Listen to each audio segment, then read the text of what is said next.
मुकर्रर वक्त और जगह पे हाजिर हो गया हूं मैं। तुम लोग आ सकते हो।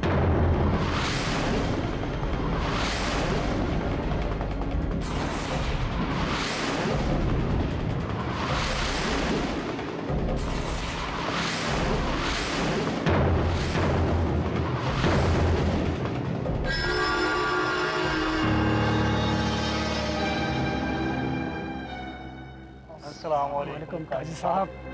वालेकुम अस्सलाम। इंसानों की दुनिया में तुम लोगों का खैर मकदम है। शुक्रिया काजी साहब। तुम लोगों के वालिदैन के इसरार पर मैं तुम लोगों को दीन और दुनिया की तालीम देने पर राजी हो गया हूं। मैं चाहता तो तुम लोगों को अपने चिल्लगाह में भी बुला सकता था, लेकिन वहां ले जाकर तालीम शुरू करने से पहले मैं तुम लोगों से कुछ मुआहदे करना चाहता हूँ। कैसे मुआहदे काजी साहब? ये तुम लोग अच्छी तरह जानते हो कि अल्लाह ने इस दुनिया में दो मखलूक ऐसी बनाई है जो अशरफ है, एक इंसान और दूसरा जिन्नात, और दोनों के लिए अलग अलग उसूल और जीने का तरीका भी बनाया है उसने। जी काजी साहब, हम इस बात से अनजान नहीं हैं। तुम सब के लिए ये जान लेना बहुत जरूरी है कि तुम्हारी हदें क्या होंगी।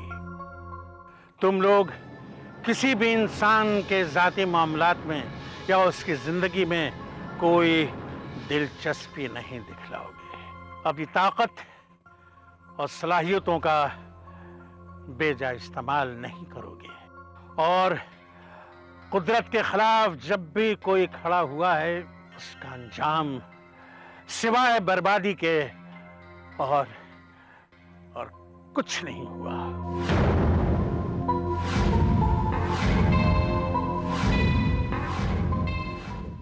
अपनी बात की दलील देने के लिए मैं तुम लोगों को एक सच्चा वाकया सुनाता हूं।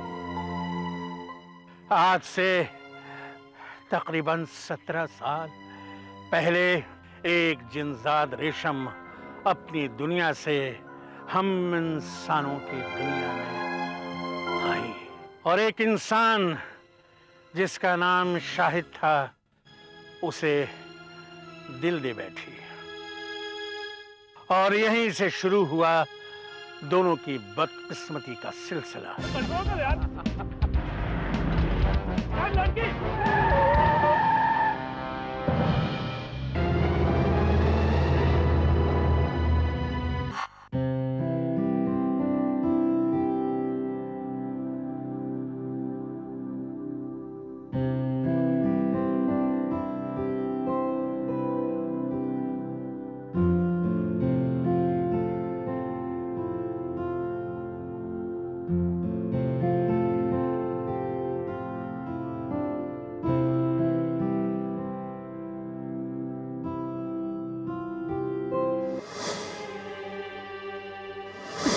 रेशम, तुम तो ऐसे कह रही हो जैसे कि तुम आदमजाद नहीं बल्कि कोई और हो। क्या हो तुम? हाँ शाहिद, मैं आदमजाद नहीं हूँ, मैं जिनजाद हूँ। शाहिद, मैं एक जिन की बेटी हूँ।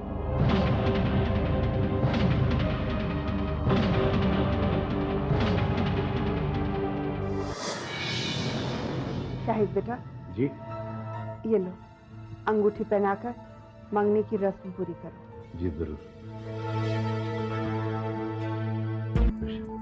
हाथ बढ़ाओ, हाथ बढ़ाओ ऋषि।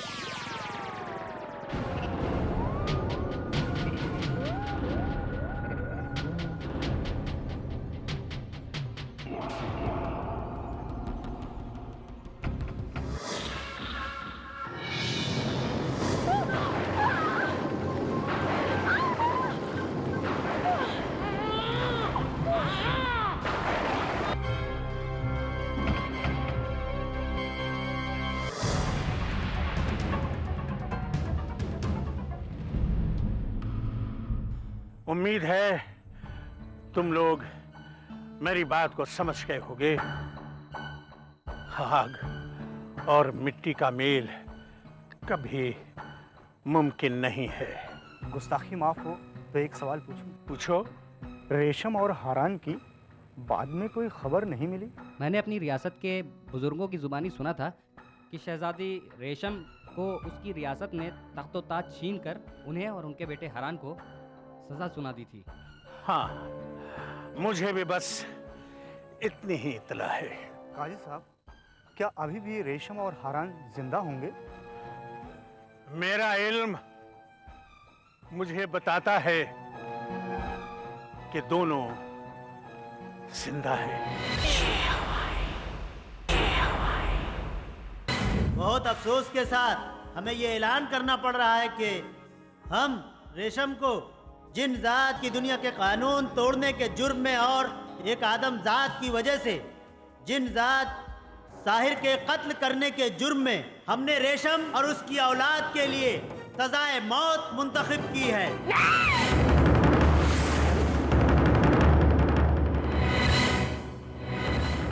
और एक राय होकर यह भी तय पाया गया है कि रेशम के बाद इस रियासत के तख्तो ताज की जिम्मेदारी जनाब सकूरा अजलबाश के सुपुर्द कर दी जाए।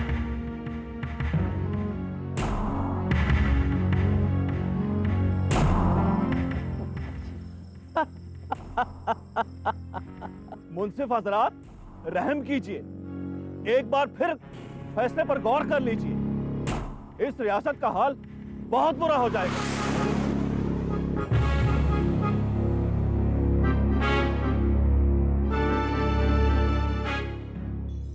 मुंसिफ हजरात, रहम, मेरी दरख्वास्त पर गौर कीजिए। मुंसिफ हजरात, रहम कीजिए।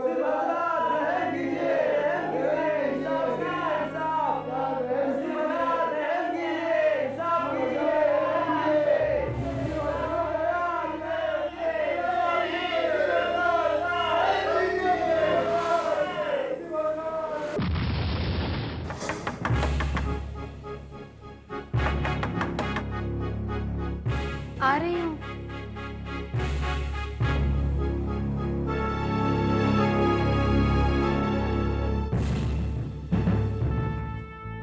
अरे तुम ठीक तो हो? हाँ, वो क्यों, क्या? अल्लाह का लाख लाख शुक्र है कि तुम ठीक हो। हम तो घबरा ही गए थे। इतनी देर से दरवाजा खटखटा रहे थे और तुम खोल ही नहीं रही थी। दरअसल मैं किसी सोच में गुम थी, इसलिए गाफिल हो गई। हाँ, अपनी दुनिया के वहशी दरिंदों के नापाक हरकतों पर खो गई होगी तुम। आपको कैसे मालूम अबू? तुम्हारे माथे का पसीना पहचान चुका हूं मैं इन 17 सालों में, और ये पसीना तुम्हारे माथे पर तब आता है जब तुम्हारा जहन गुजरे हुए वक्त पे पहुंच जाता है। आखिर कब तक अपने ख्वाब ख्यालों में इन खौफनाक मंजरों को जिंदा रखकर परेशान होती रहोगी? भूल जाओ इन सबको, भूल जाओ। जब इतने सालों में कुछ नहीं हुआ तो आगे भी कुछ नहीं होगा। महफूज हो तुम यहां पर। मुझे अपनी फिक्र न कल थी और ना ही आज है। मेरी परेशानी की वजह सिर्फ आरान है। कहीं मेरी दुश्मनी की सजा दुश्मन मेरे बेटे को ना दें। और वैसे भी हारान की ताकतों से जिन और शैतान दोनों वाकिफ हैं। कहीं हारान का खौफ उन्हें धोखे से हारान को नुकसान पहुंचाने पर आमादा ना कर दे। बेटी, हारान को कुछ नहीं होगा। अल्लाह अपने नेक बंदों की हिफाजत खुद करता है। और हमारा हारान माशाअल्लाह, वो तो निहायत ही सादतमंद और सच्चा इंसान है। अब हारान का जिक्र होता रहेगा या हम लोगों को उसे एयरपोर्ट लेने चलना है, हैं? और मैं तो तुम्हें तैयार होने के लिए कह गया था ना। अब्बू, तैयार होने के लिए तो कहा था आपने, लेकिन अभी 3 घंटे बाकी है उसकी फ्लाइट आने में। ओह, देखो ना, हारान के आने की खुशी में मैं कितना बौखला गया। वक्त का भी मुझे ख्याल नहीं रहा। ये कमबख्त वक्त गुजरता क्यों नहीं? वक्त अपनी रफ्तार पे है। दरअसल हारान को देखने के लिए हमारी आंखें इतनी तरस रही हैं कि हमसे ही सब्र नहीं हो रहा। जब से आप लोग मिले हैं हमारी बदनसीबी खुशनसीबी में तब्दील हो गई है। कभी कभी सोचती हूँ मम्मी, अगर आप लोग ना मिले होते तो क्या होता, कितने अकेले हो जाते हम। सुनो बेटा, तुमसे ज्यादा खुश नसीब तो हम हैं कि हमारी बेटी और हमारा नवासा हमारे पास है ना? हमारे अब्बू ठीक कह रहे हैं बेटी।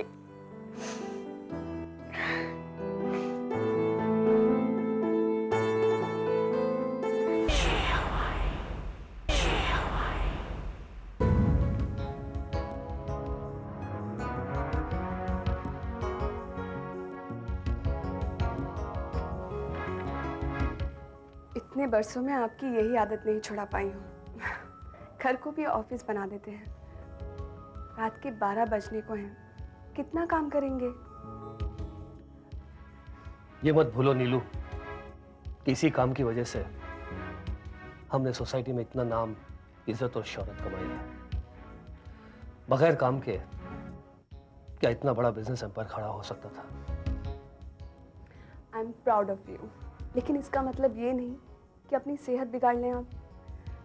आखिर मुझे भी तो आपका वक्त चाहिए।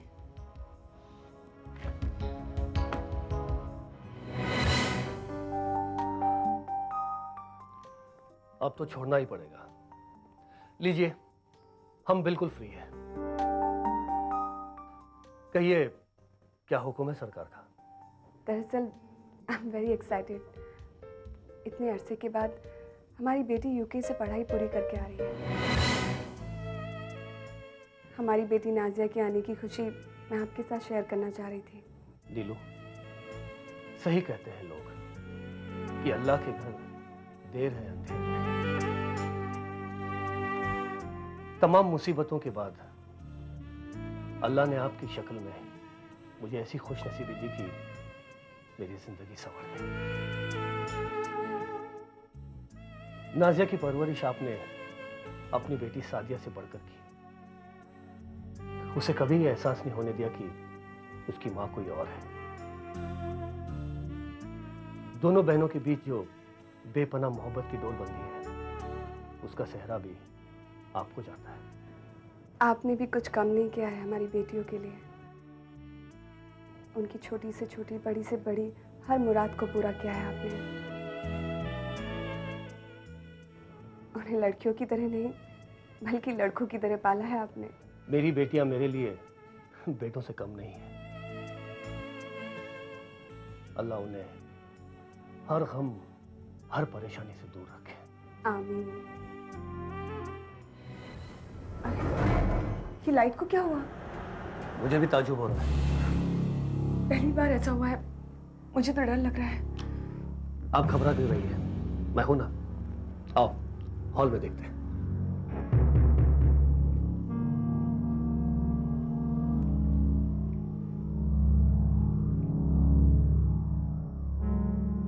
मुझे बहुत डर लग रहा है।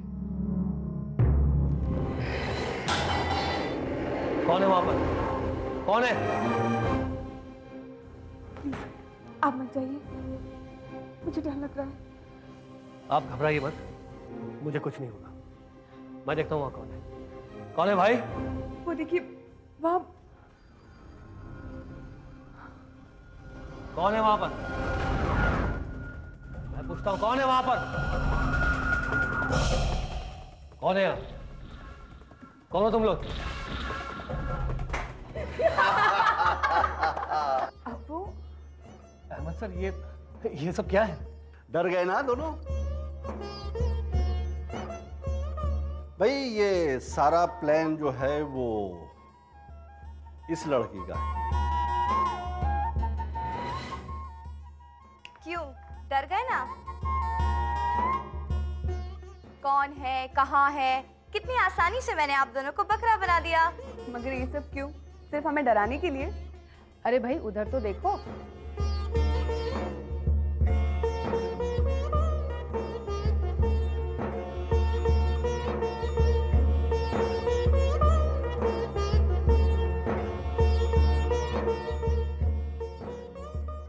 सादिया नीलू की बर्थडे का सरप्राइज देना चाहती थी।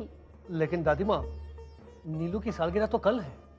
पापा घड़ी तो देखिए, 12 तो बज चुके और मम्मा का बर्थडे आज है। हैप्पी बर्थडे मम्मा। Happy birthday. Happy birthday.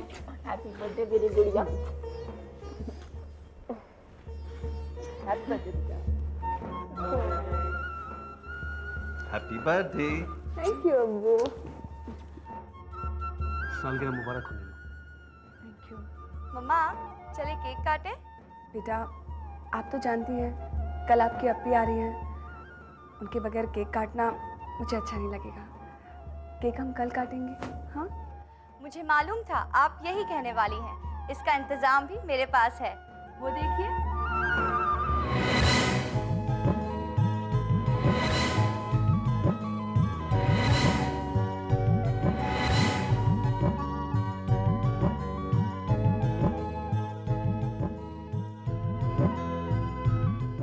Bobby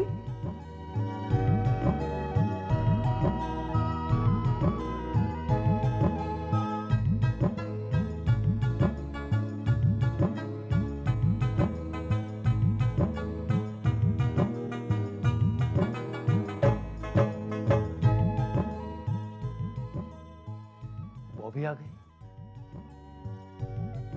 मामा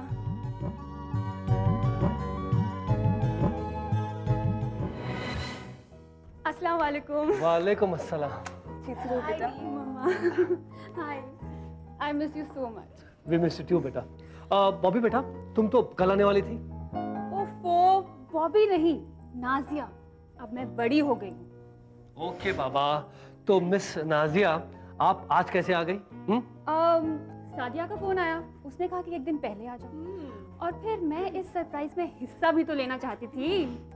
अब चलिए चलिए, जल्दी करिए, केक काटिए। हाँ हाँ बिल्कुल बिल्कुल, चलिए चलिए।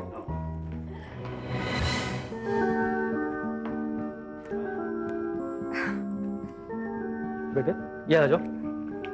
कम on, lit the candle fast.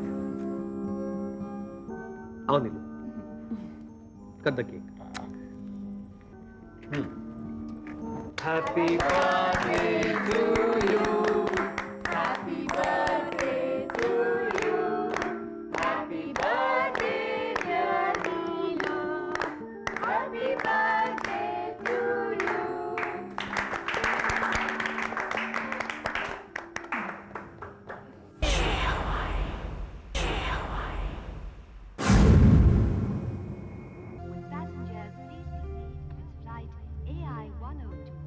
ये आपने बहुत अच्छा किया साहब, पढ़ाई पूरी करके लंदन छोड़कर इंडिया वापस आ गए, वरना हमारे देश के नौजवानों का तो दिमाग खराब हो गया।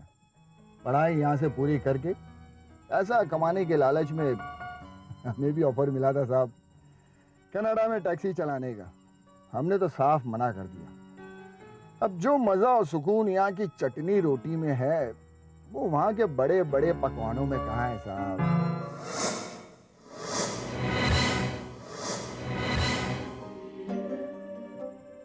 सही कहा दोस्त, अपने मुल्क को छोड़ने के बाद ही उसकी अहमियत पता चलती है। सही कह रहे हो। ये क्या मामला लगता है? रुको रुको, पुलिस आगे रोड ब्लॉक की हुई है, आप पीछे के रास्ते से जाइए। बात क्या है साहब? टेररिस्ट लोगों ने एक लड़की को साज मल्टीप्लेक्स में होस्टेज बनाकर रखा हुआ है, इसीलिए आगे जाने की किसी को भी परमिशन नहीं है। यहाँ बहुत खतरा है, आप जल्दी से निकल जाइए। जाइए। जी साहब।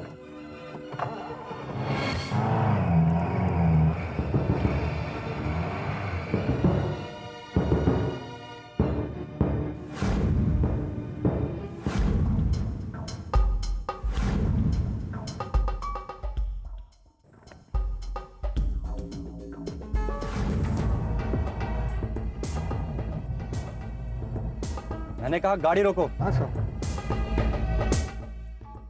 तुम ये रुको, मैं भी आता हूँ। साहब, साहब उधर बजिए साहब, साहब उधर खतरा है साहब, साहब।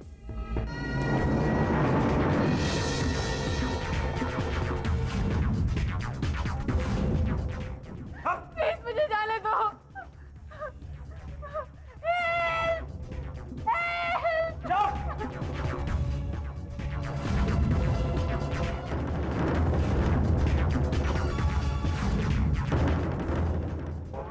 वो शख्स, वो टेप करो जल्दी से कैमरे में लो उसको, जल्दी से लो प्लीज।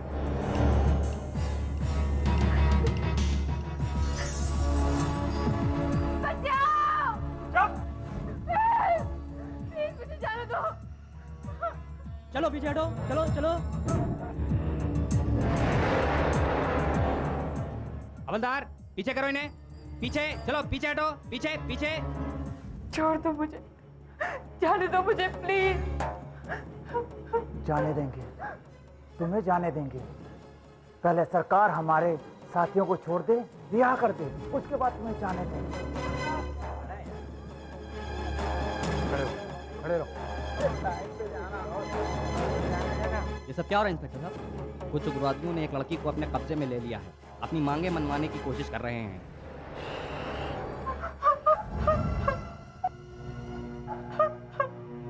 माशाअल्लाह।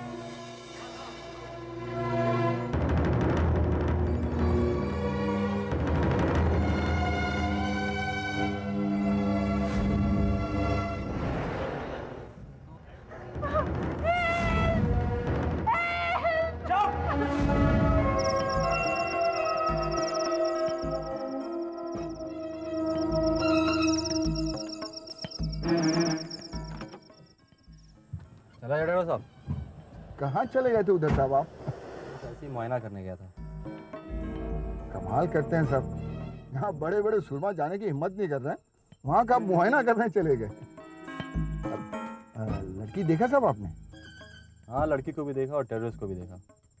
आपकी हिम्मत की दाद देता हूँ साहब, सिर्फ उनको देखने के लिए आपने अपने जान का जोखम ले लिया।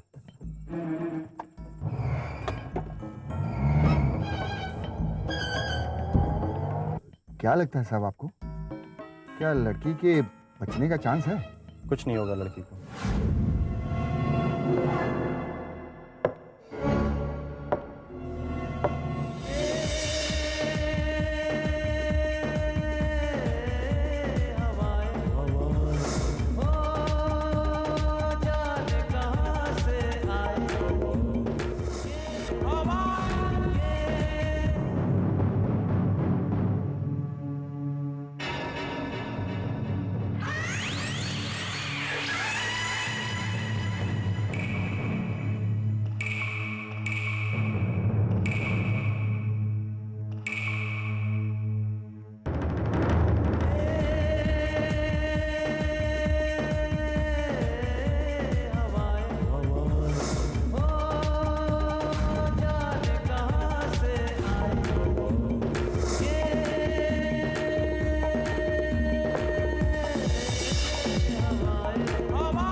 कहीं लेट न हो जाए। रुकैया, रेशम, अरे भाई कहाँ हो? अरे फ्लाइट आने का टाइम हो गया बाबा, लेट ना हो जाए यार। ये औरतें भी बड़ा टाइम लगाती हैं।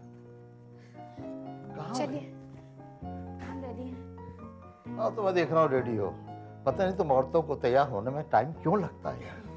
अब चलिए भी, ताने हारान के सामने दीजिएगा और मजा आएगा। चलो ठीक, एक सेकंड, इसको भी अभी आना था। हेलो, वालेकुम सलाम। हाँ अच्छा, हाँ अच्छा अच्छा, पहचान गया, मैं पहचान गया जी। हाँ ओके, मैं देखता हूँ अभी। एक सेकंड प्लीज। टीवी पर लाइव टेलीकास्ट आ रहा है, कुछ टेररिस्टों ने एक लड़की को बम बना दिया है। ना मालूम कौन बहादुर लड़का उसको बचाने की कोशिश कर रहा है। अब इनको देर नहीं हो रही है।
क्या पुलिस बचा लेगी उसको?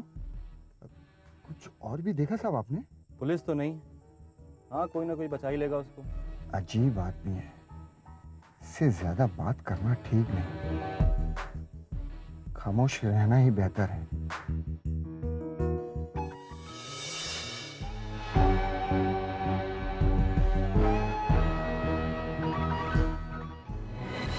लीजिए साहब, ये आपका बंगलो नंबर 7 आ गया।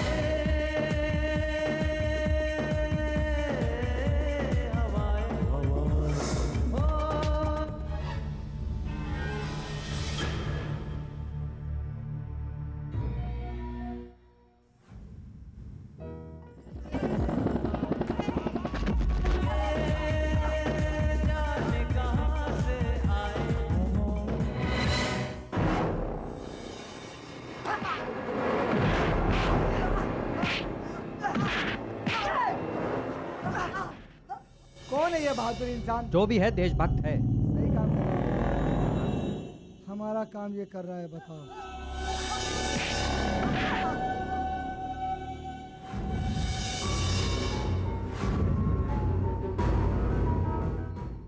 एक अनजान लड़की के लिए अपनी जान दांव पे लगा दिया उसने।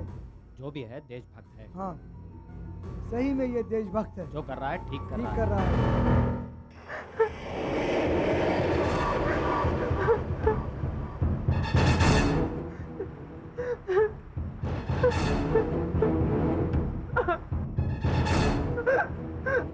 तुम सब मारे जाओगे, छोड़ दो लड़की को। कौन है? सामने क्यों नहीं आता? ए लड़की, चल चल यहाँ से। छोड़ दो मुझे। चल यहाँ से। मुझे बचाओ, कोई है? हमारी जानकारी के अनुसार ना तो वो शख्स पुलिस डिपार्टमेंट और ना कोई कमांडो है और ना कोई आर्मी का जवान है। फिर वो शख्स है कौन जो अपनी जान की परवाह किए बगैर उस लड़की को बचा रहा है? चलो चुपचाप नीचे। जाने दो मुझे प्लीज। चलो नीचे।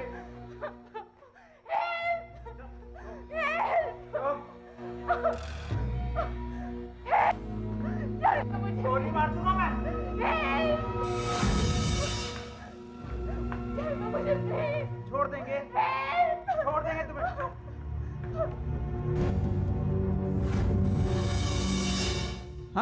हाँ सर, एक शख्स है जिसने 2 टेस्ट को खत्म किया और एक को काबू में कर रखा है। आई होप सर शायद वो लड़की को बचा लेगा। मुझे जाने दो। कौन है? कौन है? सामने क्यों नहीं आता?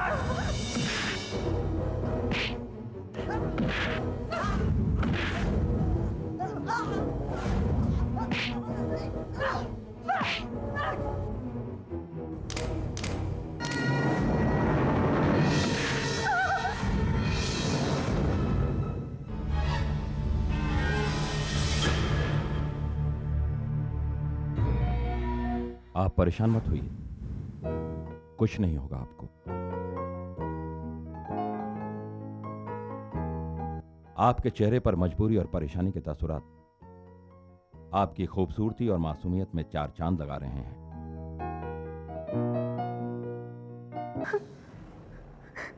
नहीं,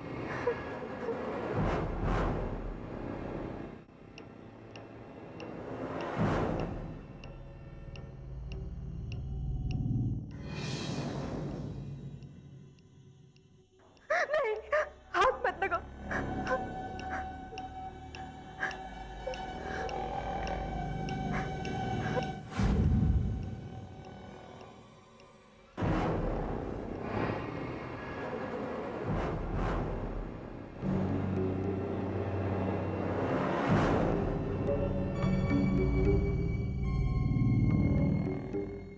अरे, आप इन टेररिस्ट के मरने पर रो रही हैं?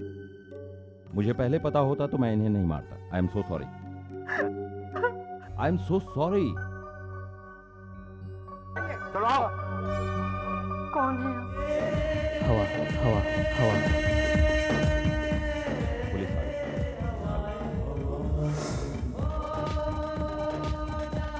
आप वाकई बहुत खूबसूरत हैं। मेहरबा हो के बुला लो मुझे चाहे जिस वक्त। मैं गया वक्त नहीं कि फिर आ ना सकूं। अल्लाह हाफिज।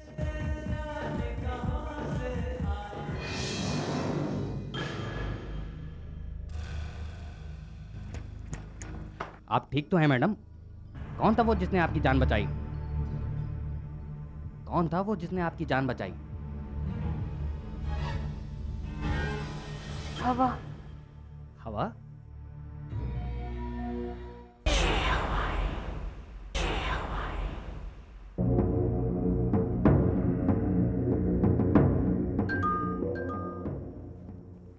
मैं देखती। देखो कौन है।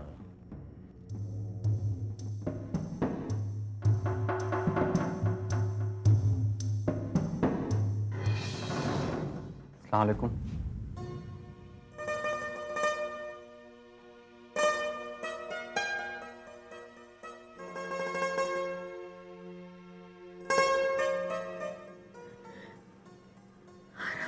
आरान। मम्मा।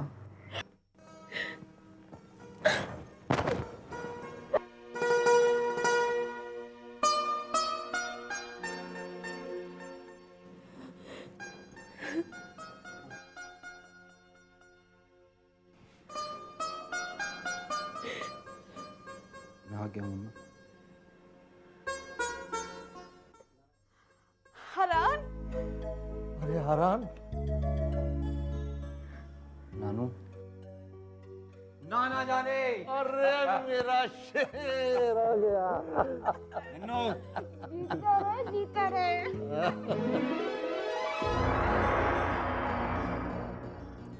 ये क्या आप लोग टीवी देख रहे हैं? इसका मतलब आप लोग मुझे लेने एयरपोर्ट आने वाले नहीं थे? अरे नहीं बेटा, हम लोग तो निकल ही रहे थे। इतने में पता नहीं क्या वो टीवी पे कोई न्यूज़ व्यूज आने लगी, तुम्हारे नाना जानी ने टीवी ऑन कर दिया। मगर हारान, तुम्हारी फ्लाइट तो 2 घंटे बाद आने वाली थी ना? वो तो मैं आप लोगों को सरप्राइज देना चाहता था, इसलिए मैंने 2 घंटे पहले की फ्लाइट पकड़ ली। बदमाश। बहुत बदमाश हो गया है। अच्छा सुनो, जल्दी से जाओ, फ्रेश होकर जाओ। बिल्कुल हमसे बहुत सारी बातें करनी है। जाओ जाओ। मैं 2 मिनट में। देखा, आरान के आते से ऐसा लगा जैसे घर में खुशियां आ गई हों, जिंदगी आ गई हो। अरे तुम लोग खड़ी खड़ी क्या देख रही हो? अरे जाओ, खाना लगाओ, जो जो बनाया सब टेबल पे लगा दो। जाओ जल्दी जाओ। हमें भी फिक्र है। चल बहुत बेटी। फिक्र मेरे जिगर का टुकड़ा, मेरा नवासा। चलो भाई, बहुत हुआ, अब सोया जाए। कोई कहीं नहीं जाएगा। मुझे सबसे एक जरूरी मसले पर बात करनी है। बात तो कल भी हो सकती है अम्मी। नहीं, बात अभी होगी। सुहेल रात तक काम करता है, तुम देर रात तक किताबें पढ़ते रहते हो। सादिया रात के 2-3 बजे तक कंप्यूटर पर बैठी रहती है, और जब मैं बात करना चाहती हूँ तो टाल के कहती हूँ कल बात होगी। फंस गए नानू। अब आप बताइए, इस बात का कोई जवाब है आपके पास? नहीं भाई, वाकई कोई डाउट नहीं है। कहिए क्या बात है अम्मी? सुहेल, शादी के रिश्ते के लिए जिन लोगों का फोन आया था उनसे बात की तुमने? जी हाँ दादी, वो लोग कल आ रहे थे। शादी का रिश्ता? आप लोग किसकी शादी कर रहे हैं? सादिया की शादी पक्की हो रही है क्या? सिस्टर, पहले बड़ों का नंबर लगता है, फिर छोटों का। क्या मेरी शादी? मगर मम्मा, मेरी तो अभी पढ़ाई पूरी हुई है, मुझे अभी शादी नहीं करनी।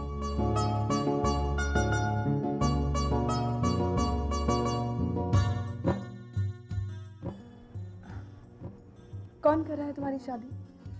वो लोग तुम्हें देखना चाहते थे, इसलिए हमने बुला लिया। तुम लड़का देख लो, अगर तुम्हें पसंद आता है तभी हम शादी फिक्स करेंगे, और जब तक तुम नहीं चाहोगी तुम्हारी शादी नहीं होगी। ओके? सिर्फ अप्पी के अप्रूव करने से कुछ नहीं होगा, मैं अप्रूव करूंगी तभी शादी होगी। अरे बेटा, एक बार मिल तो लो, हम तुम्हारी मर्जी के खिलाफ कुछ भी नहीं करेंगे। आप लोग जानते हैं कि मैं आपकी बात नहीं टाल सकती।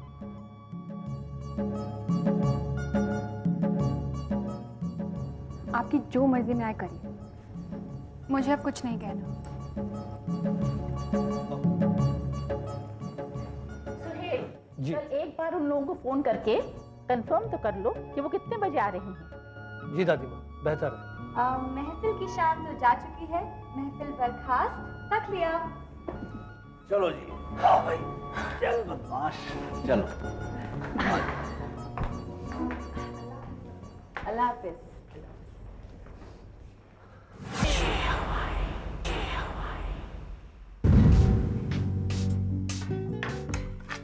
ये लो बेटी, मेरे हारान की पसंद का। अरे अरे, ये खाना यहाँ क्यों लगाया यार? वहाँ लगाना चाहिए था, डाइनिंग टेबल पे।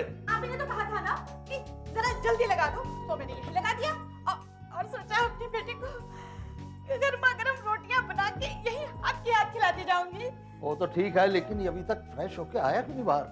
जरा सब्र कीजिए, आ जाएगा, अब तो घर पर ही है ना। अच्छा एक बात बताओ, उसके पसंद का गाजर का हलवा बनाया नहीं बनाया? हाँ? आप ही एक उसका ख्याल रखने वाले हैं, आप ही एक उसको चाहने वाले हैं। अरे हरान, हम लोगों का भी कुछ लगता है, हमें भी उसकी पसंद नापसंद का पूरा ध्यान है। अरे मेरा मतलब ये नहीं था, मैं तो बस यूं ही। अम्मी अब्बू बस, मैं जानती हूँ कि हारान आप दोनों की आंखों का तारा है, और आप दोनों इस दुनिया के सबसे अच्छे नाना नानी हैं। तो वाकई बहुत देर हो गई, जरा देख तो बेटे। नहीं हो रहा है ना सब्र? और जब मैं कह रहा था तो दम मचा रही थी। हैं? कैसे सब्र हो जाएगा? इसलिए मैं कह रहा था कि अभी तक आए क्यों नहीं तैयार होके। आपके हारान को मैं बुला के लाती हूँ। ठीक है। अरे देखने तो सही, टेस्ट करके कैसा बना है। पहले मेरे नवासे को आने दीजिए। अरे चखने तो दो। पहले मेरे नवासे को आने दीजिए, लो। उसके पहले कोई नहीं छुएगा। इसमें क्या है? अरे वाह, बड़ी अच्छी खुशबू है यार। आज तो उसके खाने में बड़ा मजा आएगा उसको। आए लेकिन आपको डायबिटीज है, आपको मना है। अच्छा, और आपको क्या है? मुझे तो कुछ नहीं, मैं तो बिल्कुल पहले जैसी हूँ। अभी बता दूं तो गड़बड़ हो जाएगी। अल्लाह, कैसी बातें करते हैं? जवान बच्चे के बाप होके जरा तो शर्म कीजिए। यहाँ तो कोई भी नहीं है। यार, अपने मुल्क में कदम रखते ही दरिंदों से सामना हो गया। समझ में नहीं आता लोग बेवजह किसी की जान के दुश्मन क्यों हो जाते हैं। उस मासूम की जिंदगी से खेलते हुए उन्हें जरा भी तरस नहीं आया। यार, उसका चेहरा मेरी आंखों में नक्श कर गया है। इतनी खूबसूरत लड़की ना मैंने लंदन में देखी और ना ही हिंदुस्तान में। कितनी सहमी हुई थी बेचारी। यार, भूख तो मुझे ये बहुत लग गई है। तुमसे बात करने के चक्कर में भूल गया कि बाहर सब बेसब्री से मेरा इंतजार कर रहे हो। हारान, हारान, नीचे।